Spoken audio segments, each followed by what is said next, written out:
كاين اكثر من 16 شركه هي اللي مكلفه بهذا الشيء. كاينه المراقبه واللجنه راه خارجه كتراقب هذا الشيء دروك. الا سمح السيد النائب المحترم يسحب ديك الكلمه على عضو في الحكومه. ما تنتكلم، خليني نتكلم.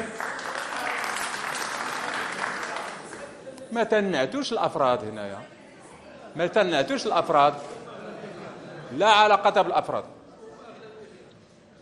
الراي ديالي ترى حر لا اللي ماشي عادي ووقفنا عليه هو الهامش الربح اللي كان قبل ملي كان الاثمنه مسعره، واليوم كاين شركات زادوا في الهامش ديال الربح. هذا هو اللي كاين اليوم. باش ما نعوموش المشاكل وخاصنا نحرصوا على المنافسه، لان التحرير كاين اليات السوق، ولكن اليات السوق خاص تحترم.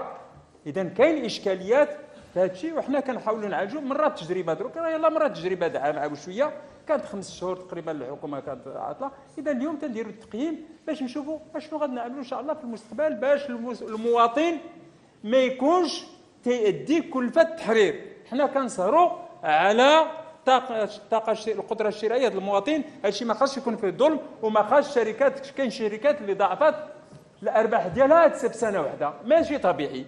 انا متفق معكم، ولكن راه التجربه الاولى في المغرب، ما لقيناش دول اخرى عندنا في التجربه.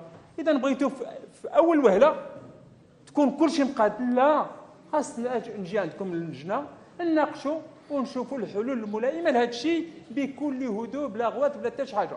اما كلمه لوبي ما كاين، راه 16 الواحد راه كثار، كاينه المنافسه، ولكن تيشريو كلهم في نفس فاتح الشهر و16. اذا ملي تيشريو كلهم في نفس الوقت تيشريو تقريبا نفس الثمن. في الدول الاخرى حيت لا سمير ما كايناش، في الدول الاخرى مثلا فرنسا كتشري من روتردام، وحيت كاين شركات ديال تكرير كثار.